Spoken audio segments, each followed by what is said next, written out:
Mirëmbrëma shqiptarët e diasporës, gëzom që ju takoj sërish në këtë video trallës. Unë jam Linda dhe ju po ndiqni programin tim më të ri në YouTube channel Zëri i Diasporës. Kjo platformë, kjo dritare informative krijuar për shqiptarët e diasporës kudo në botë dhe pikërisht e krijuar në këtë kohë fushate zgjedhore, pasi vota e diasporës është në krye të fjalës, ka një vëmendje të veçantë dhe ashtu si partitë politike e kanë pohuar që vota e diasporës do ketë vendimarrjen kryesore në këtë zgjedhje, në zgjedhjet e 11 majit.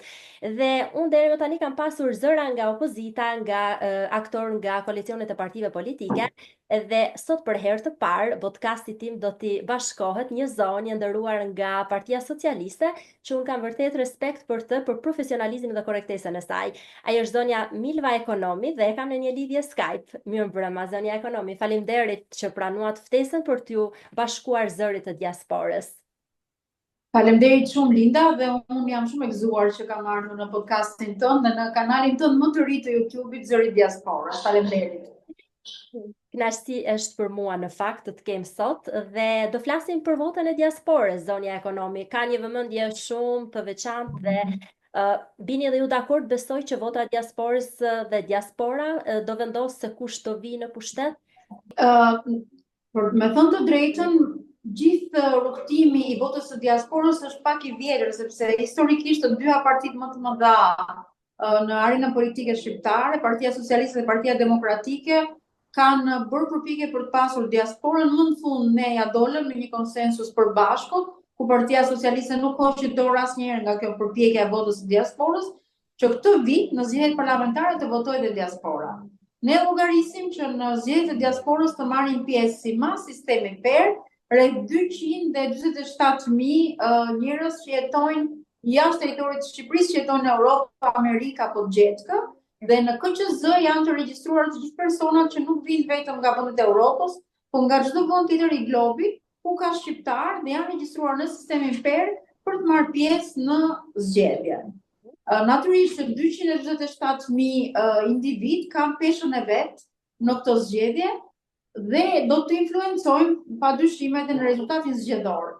Se për kë parti do votojnë, do presim me siguri 12 maj, sepse 12 maj është dita që do na japi një ide se si po shkojmë zgjedhjet në Shqipëri, por ajo që dua të them është që përveç faktit që është mundësuar nga pikpamja legjislative pjesëmarrja e diasporës, edhe nga pikpamja financiare, mundësia e diasporës për të votuar është mbështetur nga KQZ-ja dhe nga buxheti i shtetit i vitit 2025, ku amentimet për KQZ kanë kaluar me votat e pozitës në parlament.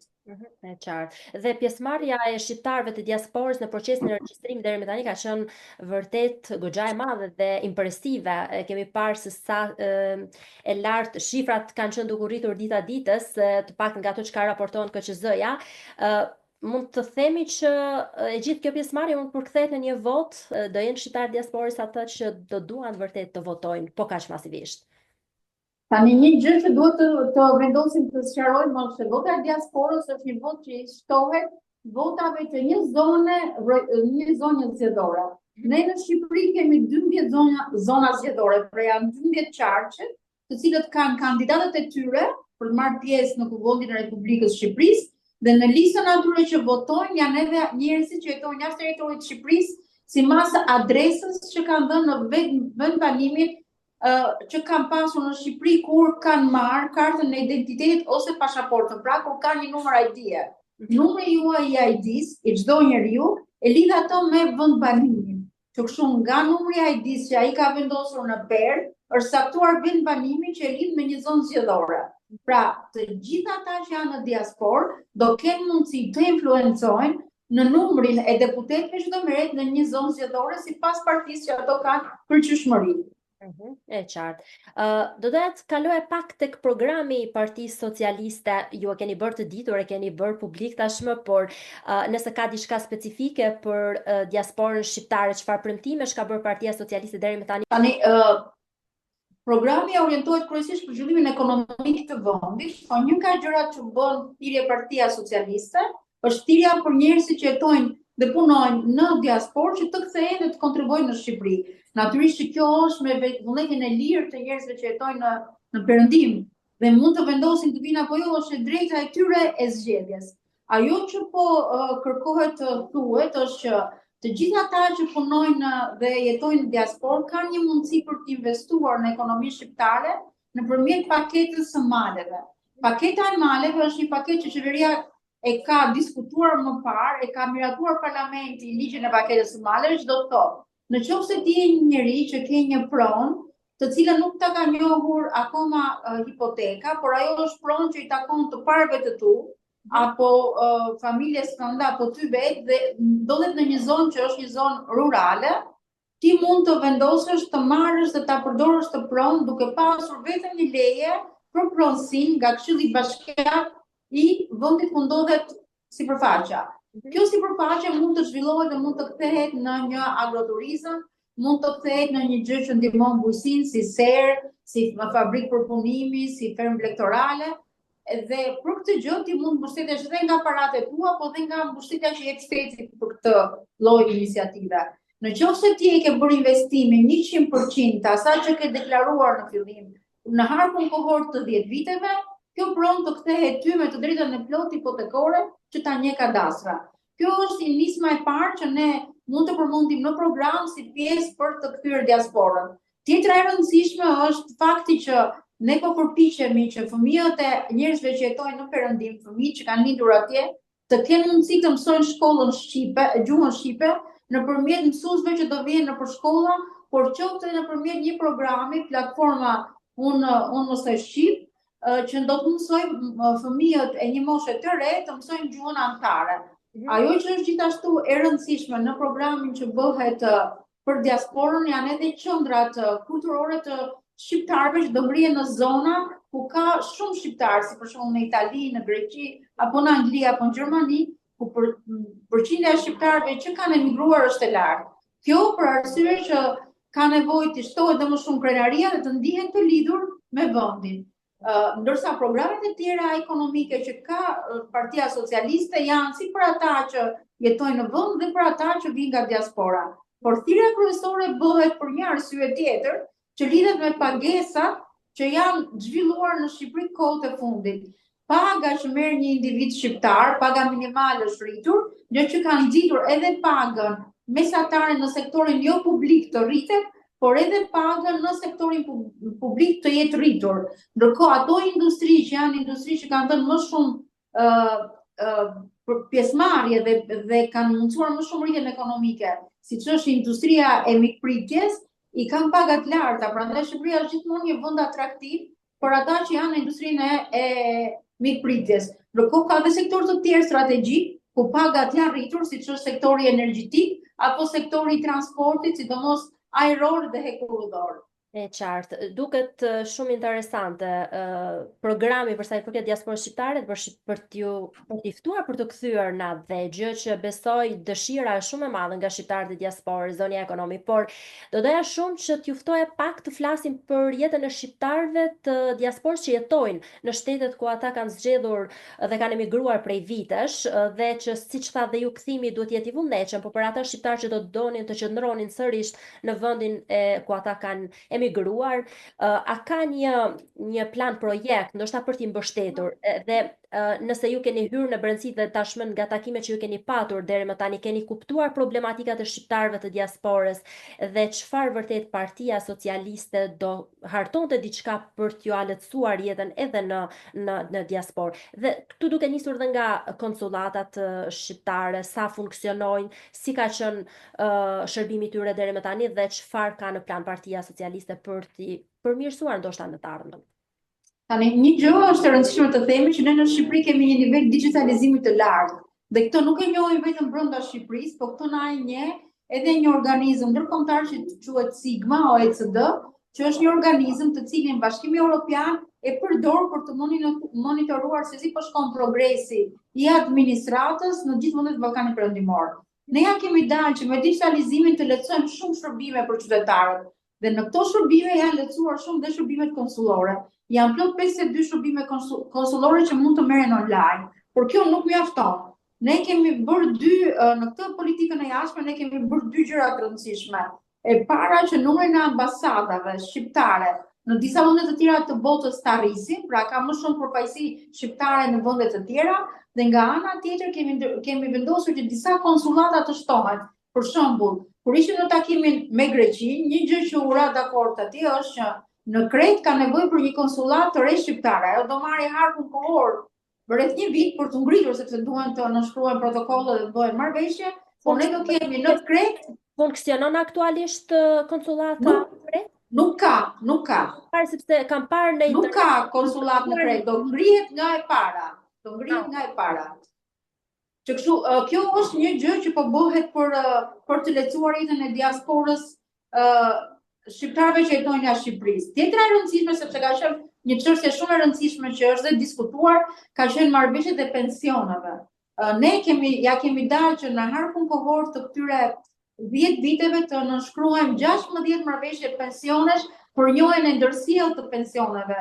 Nëse ke punuar disa vite në Shqipëri dhe disa vite në Itali, të mblidhen vitet e punës dhe të quhet periudhë punësimi, natyrisht me koeficientat që i takojnë kontributeve që ke bërë, po të njihet si vjetërsi në punë. Dhe këtë gjë para 10 ditësh, para maksimumit 2 javësh, Senati italian e ratifikoi. Pra dhe të 500.000 shqiptarët që jetojnë në Itali kanë të drejtën e bashkimit të pensioneve dhe njëjën e ndërsjellë të pensioneve midis dy vendeve. Tani ajo që na ka mbetur është të punojmë fort me Greqinë për t'ia dalë kësaj. Edhe kjo i lehtëson shumë. Do doja ndalonim pak te Greqia, sepse më ka ndodhur që si gazetare të kem pasur disa raste konkrete, disa problematika në shtetin grek. Ka pasur disa denoncime nga disa gra që janë të dhunuara nga bashkëshortët e tyre. Kjo problem vazhdon dhe në Shqipëri, sepse është një fenomen shqiptar, ne e dim këta, por gjithsesi unë jam munduar të kuptoj se si, duke qenë se shteti grek nuk i ka përkrahur shumë nga ana ligjore dhe nuk ka politika sociale, siç për shembull siç është në Mbretërinë e Bashkuar, që nënat e divorcuar kanë përkrahje sociale, dhe në Greqi në fakt kjo pjesë e diasporës shqiptare nuk e ka këtë lloj privilegji, dhe unë jam munduar të kontaktoj me ambasadën për ta pyetur nëse funksionon, po siç ju e komunikua që është në proces e sipër, pra për të rikuperuar shërbimet e saj, është një çështje tjetër kjo, por që në këtë rast çfarë duhet bërë zonja ekonomi për këtë raste, a duhet ndërhyjnë institucionet shqiptare kur institucionet e shtetit emigrantit nuk funksionojnë? Kjo është një pyetje shumë specifike, dhe unë nuk di kjo përgjigje specifikisht, por ajo që dua të them është që ambasadat tona në këto vende që po thoni funksionojnë. Ajo që po hapi me re është një shërbim konsullor në Kret, sepse mungon shqiptarët e Kretës shkojnë në Athinë për ta marrë, distanca është e madhe, për t'i ulur shpenzimet dhe për t'i ardhur në ndihmë. E dyta e rëndësishme është që rastet e dhunës janë raste që do t'i drejtohesh se s'bën autoriteteve në këtë rast. Unë, siç ju keni një rast personal, dhe unë kam një rast që e kam ndjekur, por situata nuk shpjegoj dot personalisht. Është një rast që vjen nga Durrësi për një histori në Selanik. Ambasada jonë merr një herë masa për të komunikuar me shërbimet distriktale të Greqisë, domethënë me shërbimet e mbrojtjes në Selanik, sepse duhet të bëhen detyrat sipas rregullave. Në rastet e dhunës është shumë e rëndësishme të veprohet sipas rregullave. Ndërkohë që edhe këtu në Shqipëri ka qendra pritëse për nënat që kanë posuar dhunë dhe fëmijët e nënave që kanë posuar dhunë, ka qendra pritëse për ato që vendosin të kthehen dhe të largohen nga dhuna e bashkëshortit apo bashkëjetuesit. Dhe këto zonja janë merrin masa në mënyrë të vazhdueshme që të integrohen në shoqëri dhe të marrin mbrojtje si për fëmijët edhe për veten e tyre. Shumë interesante kjo. Vetëm për të kuptuar se si duhet të funksionojë mekanizmi, sepse shumë nuk e kuptojnë dhe nuk e din as ku të drejtohen, nuk e kanë këtë logjikën e kërkimit të ndihmës, në fakt, ndihmës parë që është hapi i parë dhe më i rëndësishëm. Gjithsesi, ne do të kalojmë pak në disa debate tjera, për sa i përket listave të hapura, listave të mbyllura. Është zgjidhur ky problem mes dy forcave politike dhe mes aktorëve tjerë politik, në fakt. Është rënë dakord tashmë dhe pritet vetëm fleta votimit dhe për të votuar. Po, është rënë dakord që këto ndryshimet e kodit zgjedhor u diskutuan në parlament. Pafshin një iniciativë nga zonjat e parlamentit, nga të dyja krahat e politikës, maxhoranca dhe opozita, lidhur me përfaqësimin e grave. Nëse një grua e kemi një në 3 në listën e mbyllur, po ashtu duhet ta kemi edhe në listën e hapur, pra fiton një zonjë që ka më shumë vota në një listë me zonja dhe fiton një burr që ka më shumë vota në një listë me zotrinj. Që kështu kjo është rënë dakord. Edhe këto gjëra tashmë janë zgjidhur tani, ka ngelur momenti, siç e tha dhe ju, momenti i votimit dhe i bërjes së shenjës në fletën e votimit, se për kë do votohet. Listat janë të mbyllura dhe të hapura dhe në çdo listë qarku, zonë zgjedhore, pra, ne kemi 1/3 në listë mbyllur dhe pjesa tjetër është në listë të hapur. Okej, kjo tashmë debatet do sheshohen. Por këtë gjë janë sheshuar. Tani do presim rezultatin. E qartë, gjithsesi ne debatin kryesor dhe bisedën kryesore sot do ta fokusojmë vetëm tek diaspora shqiptare, pavarësisht që më intereson ndonjëherë do çfarë ndodh nga politika shqiptare në Shqipëri, sepse ka ardhur momenti që shqiptarët e Shqipërisë dhe shqiptarët e diasporës tashmë të kenë një ndërveprim me njëri tjetrin, edhe politika shqiptare atje duhet tashmë të krijojë ura komunikimi me shqiptarët e diasporës dhe të mos mendohen si dy mekanizma të ndarë, dhe madje duhet kuptuar që ka shqiptarë të diasporës zoni ekonomi në shtete të ndryshme të botës, ka një numër intelektualësh, le të themi, që janë arsimuar dhe po kontribuojnë në vende të ndryshme të botës, dhe besoj që ata do ishin edhe një kontribut shumë i rëndësishëm për të ndihmuar Shqipërinë në integrimin e saj drejt BE-s, dhe besoj që nëse do kishte do kishte ura komunikimi dhe bashkëpunimi me shqiptarët, do ishte një plus edhe në të ardhmen e vendit tonë, apo jo? Unë jam shumë dakord me ju, zonja Linda, jam shumë dakord për këtë. Dua t'ju jap një shembull që përveç faktit që në listën e garuesve në Partinë Socialiste ka dhe të ftuar nga diaspora, ka dhe nga ata individ që kanë jetuar përgjatë në diasporë, kanë vendosur të kthehen në Shqipëri dhe janë pjesë e listës.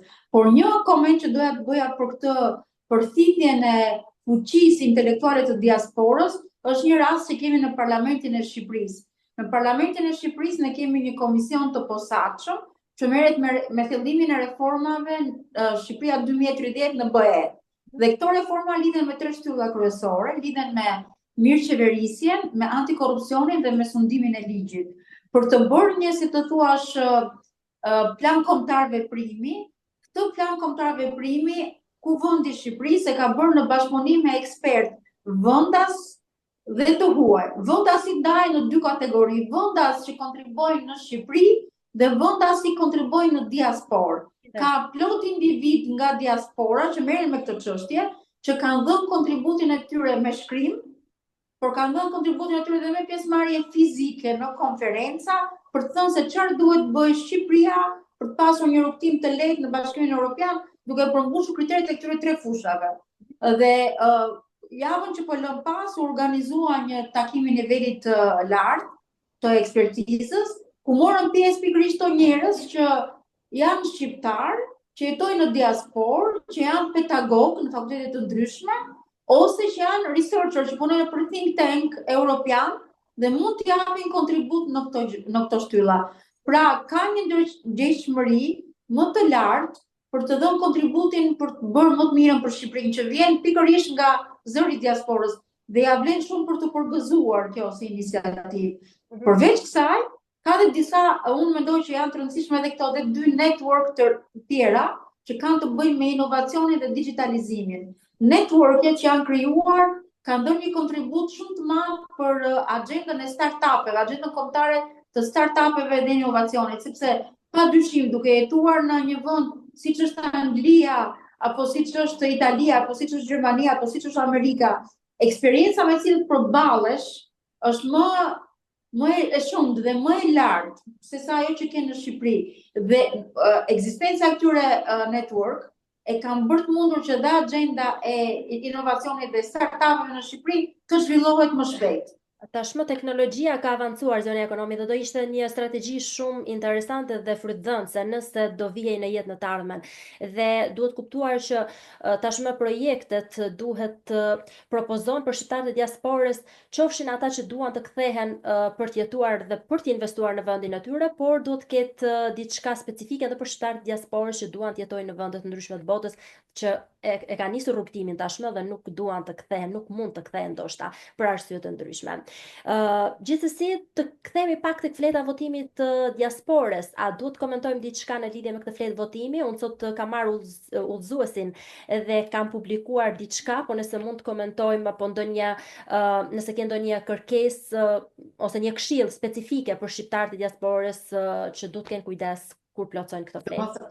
Mesazhi im është që vota e tyre vlen dhe vota e tyre vlen shumë dhe duhet bëj shumë kujdes ta sillin në kohën e duhur në Shqipëri, sepse atyre u vjen një zarf i cili ka brenda edhe një zarf me kohë, ka brenda edhe fletën e votimit dhe në instruksion janë vendosur shumë qartë hapat që duhet të bëhen. Si duhet marr zarfi, pra kur vjen posta rekomande, duhet të shkosh ta tërheqësh vetë ose një antar i familjes, duhet ta marrësh zarfin, ta hapësh me shumë kujdes, mos dëmtosh pjesë të tjera të zarfit, duhet të votosh, ta fusësh tek zarfi që ka kod dhe pastaj tek zarfi i bardhë për ta dorëzuar në postë. Dhe këtë duhet ta bësh në mënyrë të tillë që rekomandea të arrijë në Shqipëri me datën 11 maj ora 19. Nëse arrin më vonë se kjo datë dhe kjo orë, zarfi është i pavlefshëm. Prandaj duke pasur parasysh këtë që e keni dhënë dhe ju në udhëzime, jam e sigurt.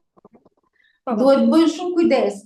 Ta çmojnë votën e tyre dhe të ndjekin të gjithë instruksionet e Komisionit Qendror të Zgjedhjeve. Do jenë 2 zarfe apo jo? 2 fleta votimi, pra edhe duhen vetëm 2 shenja lejohen, X-i dhe plusi apo jo? Vetëm 2 shenja lejohen. Vetëm këto lejohen 2 shenja te kolona. Domethënë do votosh për partinë edhe për individin. Por nuk mund votosh për partinë dhe për individin në kolona që janë jo në të njëjtin drejtim. Mund të votosh vetëm për partinë pa individ dhe mund të votosh vetëm për individin pa partinë. Nëse kryqëzon shenjat, ajo votë quhet e pavlefshme. Shumë interesante kjo, ndaj doja ta sillja në vëmendje edhe një herë thjesht për ta qartësuar më mirë, në mënyrë që të mos kemi votat pavlefshme, po të kemi vetëm votat e vlefshme. Shumë e rëndësishme që gjithë votojmë në këtë zgjedhje. Të kemi pjesëmarrje masive si nga shqiptarët e diasporës dhe nga shqiptarët e Shqipërisë. Faleminderit shumë zonja Ekonomi dhe ju uroj suksese në fushatën tënde dhe në rrugtimin tënd politik.